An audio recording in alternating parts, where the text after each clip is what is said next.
बिंदास बिल्कुल झमकम झक्कास है ना। और आज की क्लास के लिए हाँ आप लोग बिल्कुल रेडी हो, कॉपी पेन हाथ में लेकर के बिल्कुल। हाँ चलो ठीक है, आज की क्लास में स्टार्ट करते हैं प्रोनाउन, जिसमें हम पिछली क्लास में मैंने एक टॉपिक पढ़ाया था रिफ्लेक्सिव प्रोनाउन, और एक बच्चे ने कमेंट करके कहा था कि सर आप जब रिफ्लेक्सिव प्रोनाउन पढ़ाए थे तो उस समय क्या हो गया था, बोर्ड थोड़ा सा ब्लर कर गया था। तो मैंने उसी के सॉल्यूशन के लिए एक बार फिर से रिफ्लेक्सिव प्रोनाउन को पढ़ाने के लिए डिसाइड किया है। तो आओ चलो सब लोग स्टार्ट करते हैं, लेट्स स्टार्ट। आ जाओ ना, आओ आओ, अरे आओ भी, चलो ठीक है। रिफ्लेक्सिव प्रोनाउन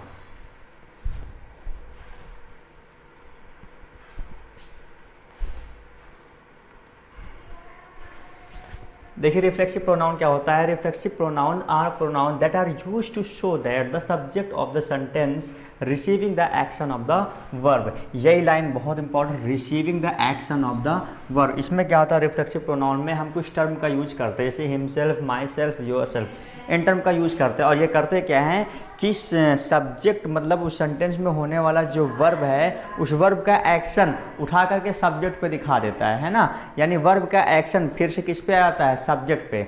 देखो यहाँ पर क्या आता है, रिफ्लेक्सिव प्रोनाउन उस तरीके का प्रोनाउन होता है जो कि हमें दिखाते हैं कि सब्जेक्ट, सेंटेंस का सब्जेक्ट क्या करता है, वर्ब के द्वारा किए जा रहे एक्शंस को रिसीव करता है। For example, she can handle the situations himself. तो देखो इसमें जो ये हिमसेल्फ है, ये एक्शन हो रहा है ना, ये दिखा दे रहा है कि कौन कर रहा है ना। यानी ये वर्ब का एक्शन उठ करके सब्जेक्ट पर वापस से आ जा रहा है ना। ये काम करता है रिफ्लेक्सिव। बताया था मैंने उस क्लास में कि अगर आप किसी मिरर पर टॉर्च जलाओगे तो क्या होगा, लाइट रिफ्लेक्ट होगी, और रिफ्लेक्ट होकर अगर आप लाइट जला रहे हो तो आप जहाँ पर हो उसी के डायरेक्शन में आसपास में मतलब वापस से आएगा। तो इसी तरीके से बिल्कुल सेम हमारा यहाँ पर रिफ्लेक्सिव प्रोनाउन में भी है। क्या होता है, यहाँ पर जो वर्ब का एक्शन होता है वो वापस रिफ्लेक्ट होकर के जो इस काम को कर रहा है यानी सब्जेक्ट के ऊपर वापस से आ जाता है। यानी reflexive is equal to reflective. तो आओ थोड़ा सा देखते हैं सेकंड क्या है, जो कि इसी तरीके से मैच होता है, लेकिन दोनों में डिफरेंस क्या है इस बात को ध्यान से समझना। दूसरा है हमारा एम्फेटिक, जिसे हम बोलते हैं intensive pronoun. Both are same. These pronouns are used only to the place emphasizes on the subject। देखो इसमें क्या करता है, emphasizes का मतलब होता है यहाँ पर हाईलाइट करना, ठीक है। इसमें क्या करते हैं, हम सब्जेक्ट को हाईलाइट करने का काम करते हैं, ठीक है।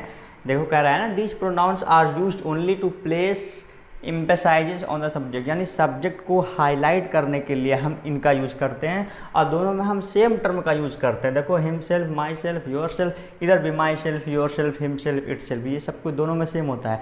बट पहचानेंगे कैसे दोनों में, इसमें रिफ्लेक्सिव में क्या होता है, देखो सब्जेक्ट यहाँ है तो ये टर्म बिल्कुल लास्ट में है ना। लेकिन इसमें क्या होता है, बिल्कुल सब्जेक्ट के जस्ट नियर में ये होता है। देखो आवर सेल्फ, ये सब्जेक्ट को क्या कर रहा है, हाईलाइट कर रहा है। तो पहली कंडीशन हो गई एम्फेटिक प्रोनाउन के लिए कि इसमें क्या होता है, ये जो टर्म होते हैं ये टर्म क्या होते हैं, सब्जेक्ट के नियर होते हैं, ठीक है।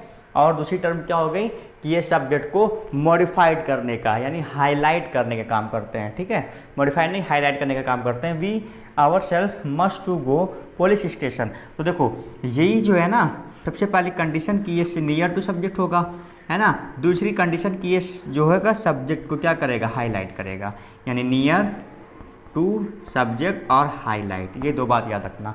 चलो आओ हमारे थर्ड टॉपिक आते हैं, मतलब इसके बाद हमारे 6 टॉपिक पे आते हैं। डेमॉन्स्ट्रेटिव प्रोनाउन, इसका मतलब सबसे पहले इसे पढ़ते ही हमें ये समझना है कि डेमॉन्स्ट्रेटिव प्रोनाउन में क्या होता है कि हम इसमें किसी एक स्पेशल चीज़ को हम इंडिकेट करते हुए उसके बारे में कुछ ना कुछ बताते हैं, है ना। तो देखो डेमॉन्स्ट्रेटिव, मैं इसे कहूँगा कि इंडिकेटिव प्रोनाउन। समझने के लिए हम इसे समझेंगे कि इंडिकेटिव प्रोनाउन, ठीक है। तो आओ देखते हैं क्या इंडिकेट करता है, कैसे इंडिकेट करता है। देखो अ डेमॉन्स्ट्रेटिव प्रोनाउन इज अ प्रोनाउन, इस तरीके का प्रोनाउन होता है कि जो कि यूज किया जाता है किसी एक स्पेसिफिक चीज़ को इंडिकेट करने के लिए किसी भी सेंटेंस में। मतलब किसी भी सेंटेंस में किसी भी एक स्पेसिफिक चीज़ के बारे में बताने के लिए कि ये चीज़ काला है, गोरा है, छोटा है, बड़ा है, मोटा है, चल रहा है, दौड़ रहा है, तो स्पेसिफिक उस चीज़ के बारे में बताने के लिए हम क्या करते हैं, डेमोन्स्ट्रेटिव प्रोनाउन यानी इंडिकेटिव प्रोनाउन का यूज करते हैं। आओ देखिए सेंटेंस में कैसे करेंगे। This was my mother's ring, देखो यहाँ पर क्या है, मेरी मदर का रिंग हाथ में है। अब मैं कह रहा हूँ this was my mother's ring, इसका मतलब मैं इसको इंडिकेट करते हुए, इसको डेमोन्स्ट्रेट करते हुए मैं बता रहा हूँ कि यही जो है मेरी माताजी का रिंग था, है ना। तो यहाँ पर देखो ये क्या हो गया, ये दिस एक तरीके से डेमोन्स्ट्रेटिव प्रोनाउन हो गया। सेकंड देखो, दोज आर माई स्टूडेंट्स। अब देखो यहाँ पर ये क्या हो गया, दोज, ये भी क्या हो गया, दोज आर माई स्टूडेंट। तो अपने मतलब स्टूडेंट के बारे में बता रहे हैं कि दोज आर माई स्टूडेंट, तो ये भी क्या होगा, डेमोन्स्ट्रेटिव प्रोनाउन, इंडिकेट ही तो करेगा। और यहाँ पर देखो those girls are very hard working, those girls are very hard working. देखो ये चीज़ क्या, ये भी डेमोन्स्ट्रेटिव प्रोनाउन है। चलो आप इसे ध्यान से देखो, यही चीज़ अंतर है कि ये देखो क्या है, ये तो डेमोन्स्ट्रेटिव प्रोनाउन है, और जब भी ये देखो those girls are very hard working, यानी इस नाउन या प्रोनाउन के बारे में कुछ जो डिस्क्राइब करता है उसे हम एडजेक्टिव कहते हैं। इसलिए यहाँ पर ये क्या है, डेमोन्स्ट्रेटिव प्रोनाउन ना हो करके क्या है, एडजेक्टिव प्रोनाउन है, जो कि इस नाउन के बारे में हमें बता रहा है कि दोज गर्ल्स, है ना, वे लड़कियां, है ना, इसके बारे में हमें बता रहा है। इसलिए ये क्या हो जाएगा, एडजेक्टिव प्रोनाउन हो जाएगा। इस बात को ध्यान देना,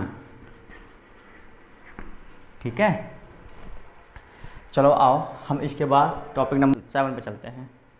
कन्फ्यूजन है ना दोनों में, डेमोन्स्ट्रेटिव प्रोनाउन, डेमोन्स्ट्रेटिव एडजेक्टिव में, तो इसीलिए मैं आप लोगों के लिए आया हूँ थोड़ा सा कन्फ्यूजन दूर करने का। थोड़ा सा टॉपिक क्या है, difference between demonstrative pronoun and demonstrative adjective. चलो आओ देखते हैं इसमें क्या क्या क्या क्या क्या कुछ है अलग जो हमें देखना है, ठीक है। चलो देखो, डेमोन्स्ट्रेटिव प्रोनाउन है, ये डेमोन्स्ट्रेटिव एडजेक्टिव है। तो देखो इसमें क्या होता है, डेमोन्स्ट्रेटिव प्रोनाउन में क्या होता है, takes the place of the noun, noun का प्लेस लेता है, noun phrases in a sentence. देखो फ्रेजेस क्या होता है, फ्रेज क्या होता है ये भी समझ लो। देखो मेरे इस क्लास में कोई भी नया से नया टॉपिक कहीं भी बीच में भी सेंटेंस में आएगा तो पहले मैं उसे बताऊंगा जो आप लोग जानना चाहोगे। बहुत से बच्चों को फ्रेज नहीं पता होगा, तो मैं बताना चाहूँगा कि ऑन द फ्लोर, क्या इस सेंटेंस को इससे सुनते हुए आपका सेंस क्लियर हो जा रहा है पूरा का पूरा। अभी थोड़ी सी उलझन सी आ रही है यार, क्या ऑन द फ्लोर, है ना, थोड़ी सी उलझन सी हो रही है। तो जब उलझन हो, मतलब जब भी सेंटेंस का सेंस ना क्लियर हो, लेकिन फिर भी वो ग्रुप ऑफ वर्ड्स है, ऑन द माउंटेन, है ना, ग्रुप्स ऑफ वर्ड है, हाँ, तो उसका सेंस ना कंप्लीट हो, तो ऐसे टाइप को हम क्या बोलते हैं, फ्रेजेस, ठीक है। तो देखो यहाँ पर फ्रेजेस इन अ सेंटेंस कह रहे हैं कि take the place of the noun phrases in a sentence. किसी सेंटेंस में क्या करता है कि ये नाउन फ्रेजेस का प्लेस लेता है। जैसे these are my friends shoes. अब देखो यहाँ पर ये क्या है, these are my friend shoes, तो ये इंडिकेट कर रहा है ना कि ये मेरे फ्रेंड्स का शूज़ है। These are my friend shoes, यहाँ पर इंडिकेशन बिल्कुल क्लियर है ना।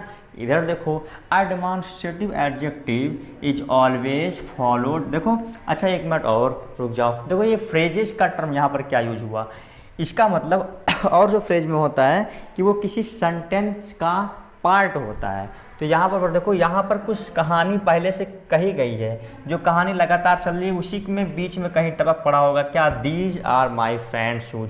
तो ये जो दीज है ना कहीं बीच में आ गया होगा कि अभी मैं उसके बारे में कुछ स्टार्टिंग से बताते हुए आ रहा था, अब ये किसी एक बड़े सेंटेंस का या बड़ी स्टोरी का छोटा सा पार्ट है, तो ये इसीलिए क्या है, ये फ्रेज है। अब these are my friends shoes, अब ये फ्रेज तो है, लेकिन यहाँ पर हमें देखना है डेमोन्स्ट्रेटिव प्रोनाउन क्या है, तो यही है दीज।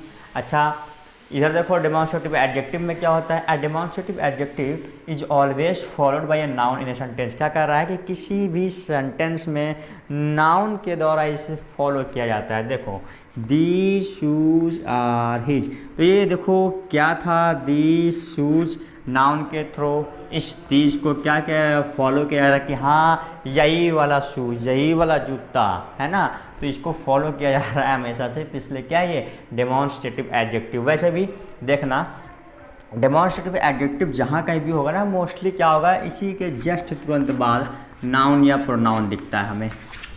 बस ये कॉन्सेप्ट है जो कि बिल्कुल अच्छे समझ में आ गया होगा, है ना। यानी इस वर्ड के तुरंत बाद नाउन या प्रोनाउन दिख जाएगा और हम देखते ही जान जाएंगे क्या ये डेमोन्स्ट्रेटिव एडजेक्टिव है।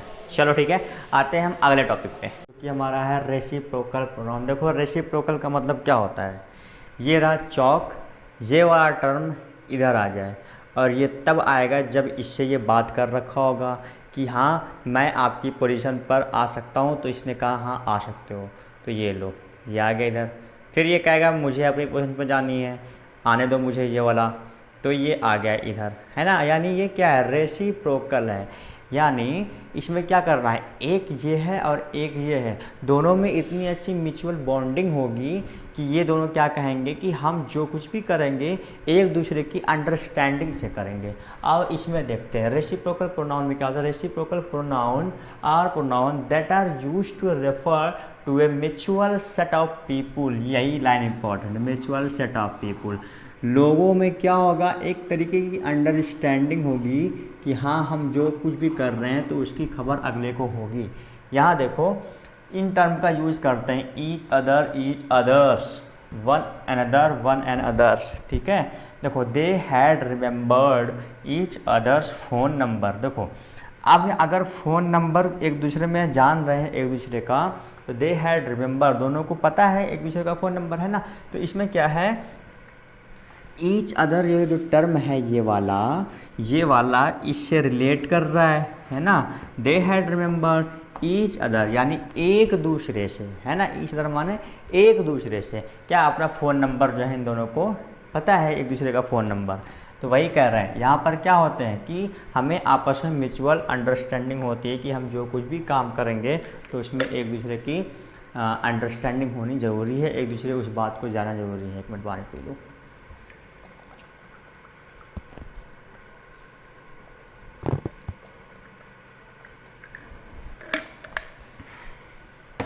ठीक है, यही था हमारा क्या था, रेसिप्रोकल प्रोनाउन। चलो अब नेक्स्ट टॉपिक स्टार्ट करते हैं। ये हमारा है डिस्ट्रीब्यूटिव प्रोनाउन। इसमें क्या होता है, distributive pronoun are those pronoun that point to the person, place और things at one at time. मतलब एक समय में डिस्ट्रीब्यूटिव प्रोनाउन किसी एक ही चीज़ पर पॉइंट आउट करता है ना। जैसे कि यहाँ पर ईच, एवरीवन, अगर ईच में बात कर लूँ तो कोई चीज़ है ढेर सारी, तो मैं एक समय में उसी एक सब्जेक्ट पर बात करूँगा। एक सब्जेक्ट का मतलब एक ही विषय के बारे में बात करूँगा। यहाँ पर विषय का मतलब क्या है, ये नहीं कि एक ही सब्जेक्ट, मतलब विषय का मतलब ये अगर मैं किसी एक मैटर पर डिस्कस कर रहा हूँ तो मैं उसी के बारे में बोलूँगा। एवरीवन है, अगर मैं एक किसी ग्रुप के बारे में बोल रहा हूँ तो हमेशा उसी पे बोलता रहूँगा, है ना, इस तरीके से। तो क्या है, each of the student has done it. अब यहाँ पर ईच का यूज किया गया है, तो यहाँ पर हम स्टूडेंट की बात कर रहे हैं तो हम स्टूडेंट की ही बात करेंगे। इस तरीके के प्रोनाउन को बोलते हैं डिस्ट्रीब्यूटिव प्रोनाउन। और क्या होता है, डिस्ट्रीब्यूटिव प्रोनाउन हमेशा सिंगुलर होते हैं, ठीक है। और ये सिंगुलर होगा तो इसके नाउन भी सिंगुलर होंगे और इसके वर्ब भी सिंगुलर ही यूज किए जाते हैं, ठीक है। देखो हैज यहाँ पर सिंगुलर यूज किया गया है ना। चलो इसके बाद देखते हैं रिलेटिव प्रोनाउन, जो कि लास्ट टॉपिक है। कह रहे हैं a relative pronoun is used to introduce a subordinate clause. कह रहे हैं रिलेटिव प्रोनाउन का यूज हम किस लिए करते हैं, सबऑर्डिनेट क्लॉज को के बारे में कुछ बताने के लिए। सबऑर्डिनेट क्लॉज क्या होता है, डिपेंडेंट क्लॉज इसे कहते हैं। डिपेंडेंट क्लॉज क्या होता है, ऐसा सेंटेंस जो कि किसी और सेंटेंस पर डिपेंड होता है कि वो सेंटेंस आए और फिर हम अपने सेंस को पूरा कंप्लीट कर दें, किसी भी तरीके की उलझन कन्फ्यूजन ना हो। तो देखो वो सेंटेंस आने के लिए सबऑर्डिनेट क्लॉज एक बीच में प्रोनाउन का यूज करता है। वही प्रोनाउन को हम यहाँ पर पढ़ेंगे। कौन कौन सा प्रोनाउन हो सकता है, हु, हुम, हुज, ऐसे ऐसे। देखो he is the man, who, ये देखो आ गया, ये सेंटेंस है, ये सेंटेंस, दो सेंटेंस को जोड़ने के लिए काम हो रहा है हु। और हु ही क्या है यहाँ पर हमारा रिलेटिव प्रोनाउन। रिलेटिव प्रोनाउन का मतलब क्या कर, रिलेट करता है। किसे रिलेट करता है, इस वाले सेंटेंस को इस वाले सेंटेंस से रिलेट करता है। और ये पूरा का पूरा सेंटेंस क्या है, सबऑर्डिनेट क्लॉज। सबऑर्डिनेट क्लॉज, ठीक है। क्या होता था सबऑर्डिनेट क्लॉज, पता है ना, क्या करता है, मतलब डिपेंडेंट क्लॉज, जो अपने सेंस को कंप्लीट करने के लिए किसी और ग्रुप ऑफ वर्ड्स की उसका रिक्वायरमेंट हो, उसे ही बोलते हैं सबऑर्डिनेट क्लॉज। चलो ठीक है, यहाँ पर टॉपिक ख़त्म करते हैं। आज के लेक्चर में बस इतना ही।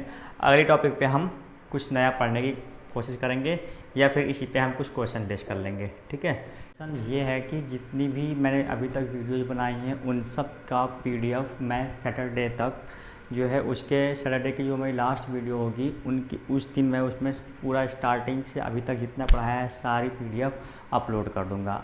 ठीक है, मुझे अभी टाइम नहीं मिलता है इसलिए मैं नहीं अपलोड कर पा रहा हूँ। कुछ ही पोर्शन मैंने किया है, तो सैटरडे तक जितनी भी होगी मैं उसे संडे को उसमें पिन कर दूंगा, क्योंकि संडे को क्लासेस ऑफ रहती हैं, तो मैं संडे को जो है फ्री रहूँगा, तो उस टाइम पे मैं जो है आप लोग के PDF प्रोवाइड कर दूंगा। देखो PDF के लिए भी मैं आप लोगों के लिए नोट्स बनाता हूँ, लेकिन क्या है कि टाइम ना होने की वजह से मैं उसे अपलोड नहीं कर पाता, क्योंकि इसमें नेट सर्वर हर एक चीज़ बिल्कुल सही होना चाहिए तभी हो पाता है। ये देखो मैंने भी कुछ दिखा दूँ एक मिनट की तरीके से। देखो यहाँ पर ये तरीका है मेरा बनाने का, एक PDF इसी से स्कैन करूँगा। इसमें देखो मैंने अलग अलग पेन्स का भी यूज किया है, जिससे क्या होती है क्लियरिटी होती है हर एक चीज़ में, है ना। जब मैं इसे पिन करूँगा तो उसमें वहाँ पर अच्छे से दिखाई देगा। ये देखो यहाँ पर भी देखो मैंने अलग अलग पेन का यूज किया है, और इसमें भी देखो अलग अलग पेन का यूज हुआ है। तो इससे क्या होता है, इस तरीके से करने से क्या होता है, ये देखो सारे नोट्स बने हैं, है ना। आप लोगों को पढ़ाने के लिए जो भी है, मैं भी एक तरीके से पूरा आप लोगों के लिए नोट्स बना रहा हूँ। इसे मैं PDF बनाकर देना भी चाह रहा हूँ, बट नहीं दे पाया अभी तक। तो अब की संडे को ये सारी की सारी अपलोड हो जाएंगी उस वीडियो में, जो कि लास्ट वीडियो रहेगा। चलो जाते जाते हमेशा की तरह एक क्वेट्स है क्या, जब इरादा बना ही लिया है ऊंची उड़ान का, तो फिर देखना फिजूल है कद आसमान का, है ना। मतलब जब हम लोगों ने आपस में पढ़ने का एक शेड्यूल बना ही लिया है, तो फिर टाइम नहीं है या फिर और कोई प्रॉब्लम, आज नहीं कल देखेंगे वीडियो, ये सब कुछ एक बहाना है। ठीक है, टाइम निकालो, कितना भी बिजी हो, अभी तो घर पे ही छुट्टी है, खेलने फिरने का होता ही होगा टाइम, तो उसमें से टाइम निकालो और पर डे वीडियो देखो, पर डे नोट्स बनाओ। और कोई भी डाउट है तो उसे ज़रूर बताना। और मैंने कहा था कि वीडियो जितने भी लोग देख रहे हो, देखने के बाद वहाँ पर एक ओके या फिर एस में बोल करके जाया करो, इससे मुझे पता चले कि वीडियोस कौन कौन देख रहा है ना। तो उसमें कुछ और, हाँ, जिन लोगों ने भी एक अलग अलग नेम से ID मतलब घर का फ़ोन यूज कर रहे होगे ना, तो उसमें कमेंट सेक्शन में अपना नाम और अपना क्लास और साथ में यस या ओके लिख करके ज़रूर भेज के जाना इस वीडियो के बाद, ताकि मुझे भी पता चले कि कौन से बच्चे हैं, कौन सी क्लास के हैं जो सारी वीडियोस को रेगुलर देख रहे हैं। ठीक है, मुझे पता है बहुत से बच्चे हैं जो अभी तक एक भी वीडियो नहीं छोड़े हैं, है ना। मेरी मामी की लड़की यानी मेरी बहन जिसका नाम तनु है, वो भी सारी वीडियोस लगातार देखती है। अगर उसका नेट सर्वर नहीं होता, रात में लगा के सो जाती है डाउनलोडिंग पे, सुबह उठकर सारी वीडियोस देखती है। तो मैं चाहूँगा कि ऐसे ही सब लोग करते हो, और जो जो ऐसा कर रहा होगा, कोई प्रॉब्लम, नेट सर्वर वगैरह प्रॉब्लम है और वीडियो डाउनलोड करते हो वीडियो, तो मुझे ज़रूर बताना, ताकि मैं अच्छे से अच्छा कंटेंट और मेहनत करूँ देने की। चलो ठीक है, बाय। इसी के साथ गुड नाइट।